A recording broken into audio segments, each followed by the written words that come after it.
Hello and welcome to Gardening at 58 North. So in this video I'm going to show you guys an update of my balcony here. I think it's been a little while since I've done a balcony update and things have been going quite well recently, so I can just show you a good representation of how the plants have been doing. So it's now the first week of August. The weather has been actually really bad recently. There's been a lot of rain, a lot of cloud. You can see today's a lot better. It's a little bit of blue sky, but generally it's just been very cloudy, very wet, and I've had a lot of powdery mildew because of that. So I'll start here. This is probably one of the sickliest plants. So this is my verbena. This is the one I got from Gardening Scotland. The problem with this is it got decimated by aphids. That's a lot of the damage that you can see on the leaves here. It then started getting powdery mildew, which I've treated. You can see there's probably a little bit, some of these leaves kind of hard to see because most of it's gone now, but there's a little bit on that leaf there, a little circular patch. And most recently I just realised it's got thrips, which is why a lot of the foliage is getting speckled patterns on it again. So I think I can show you here, hopefully it focuses. There's a few small yellow insects. See those little yellow things moving around on that leaf? Those little yellow things are the thrips doing the damage, so I'm going to have to put some kind of treatment on this. So that's the problem with that one. As I say, I've had to put fungicide spray on it, so it needs some pesticide spray probably. I do normally do everything organically, but this one's just really suffering this year. And the aphids did sort themselves out organically with a bit of soap spray and also with some hoverfly larvae that came and ate them. So coming along, I've got my kokedama here, which is just kind of sitting in the balcony. Some more of my bamboo. Interestingly, it's starting to get some slight darker tinge on the stem. Before it was always just bright green. Along here I've got my petunias. They've really grown on a lot recently. You can see they're looking quite good. These will probably get decimated by powdery mildew. Normally these always get destroyed by powdery mildew, especially come late summer, early autumn. So I'll keep an eye and see how they do. Hopefully they'll do well. Last time I had them they grew out to about this distance, right down to about here. And what actually happened last time is they were so heavy that they were going forward so much they actually fell over and fell off. So that's a risk that might happen again with this one. Hopefully it won't be as bad this time. I haven't put any perlite, as you can see, so the pot's a bit heavier, and I may put some gravel or something on the top just to weigh it down so it doesn't fall over again. Moving along, I've got my rose, which I did a recent update on. As you can see, it's just going over now. The flowers have gone white, which is what they do when they're just about to finish. But I'll deadhead this and I'll get some new roses on this soon. You can see the foliage still looks really good. No black spot, no powdery mildew. I've not put any fungicide or anything on it. It's just done really well this year. So hopefully that'll put up a new flush of flowers in about 2 or 3 weeks, maybe a month, once these ones are finished. Further along here I've got more verbena. These haven't been affected like the other ones. The other ones have been here a lot longer. These have only been here a few weeks. There's been no sign of any powdery mildew or thrips yet, but I'm keeping an eye on it. And I've actually noticed this one here has gone quite yellow. I have investigated, and there are aphids, as you can see just about there. There's aphids on that stem, so hopefully the hoverfly larvae and ladybirds will deal with that. Otherwise I might have to treat it. Moving along, I've got my geraniums. Now I've bought these all in the same shelf on the garden centre, and there was no signs to say what colour they were. I presume they would be red, but it turned out they're pink. And these two at the end seem to be the same. Got a nice pink colour. This one here seems to be growing a little bit bigger, more vigorously, and I think the colours of the flowers might be a little bit different as well. So it'll be interesting to see what colour that is. I don't think it'll be red because it's already quite pale, even when it's starting to open up. They normally start very dark and then they get paler, but we'll see. But I think it'll be slightly darker than this one, which is a very pale colour. So moving down, I've got my new light pot. So I've put a video up recently. As you can see, it's starting to trail over really nicely now.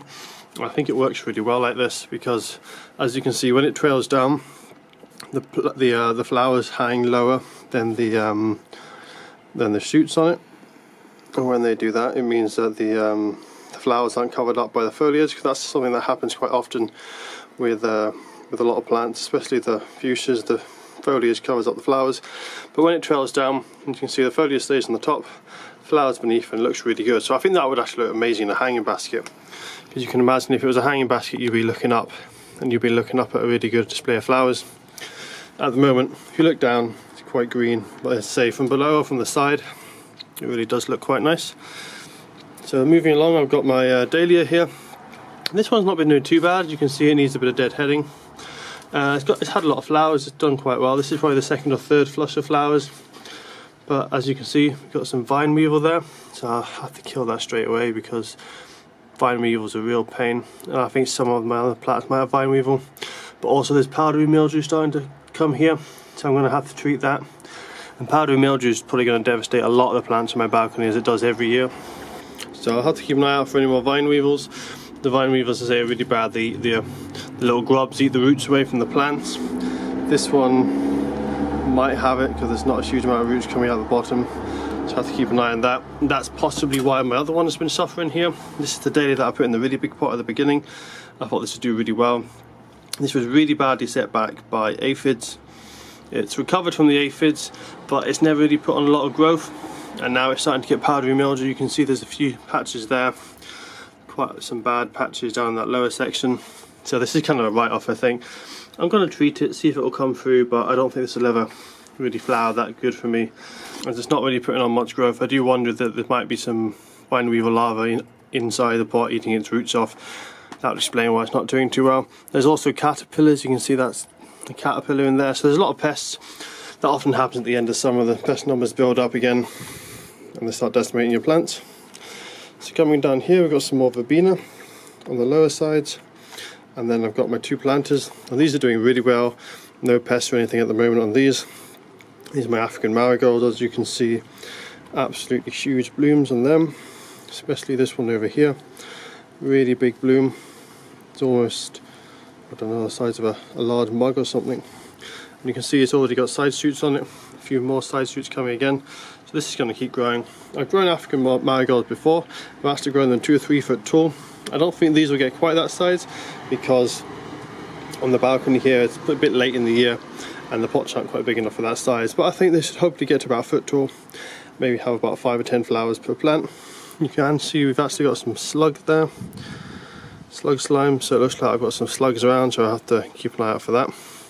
Lobelia at the front, because they've not been going for that long, they've really just been putting on a lot of leaves.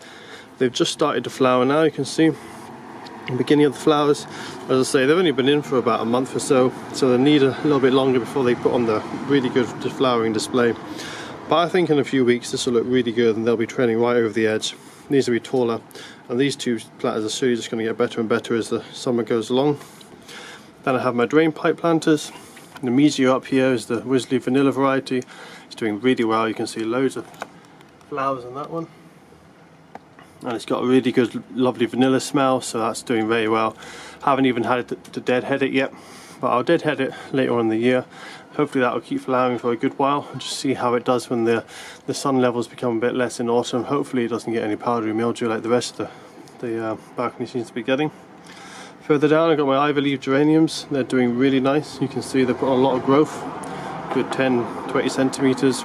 They're not flowering that much yet. I'm not sure, possibly there's too much nitrogen in the compost that I've potted them up with, but I have been giving them a tomorite feed to try and give them high potassium to encourage them to put on more flowers. So we'll see.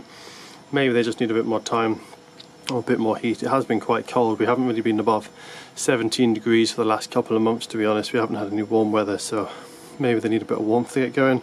But otherwise they're quite healthy. Down at the bottom here, a zonal geranium, that's flowering nicely. That's a lovely red colour. And we've got some more flower buds coming up. You can see that one just on the other side there. So that'll keep flowering away. And the zonal ones do really well. They'll flower right until like October time. So I should get a good display from them, as from the other trough up there. So finally we have plants on the floor. A couple of leftover sunflowers that I haven't found anywhere to put yet. They've got a lot of leaf miner, unfortunately. A lot of the plants in the Asteraceae family seem to get leaf miner on my balcony. Seems to be a lot in the area.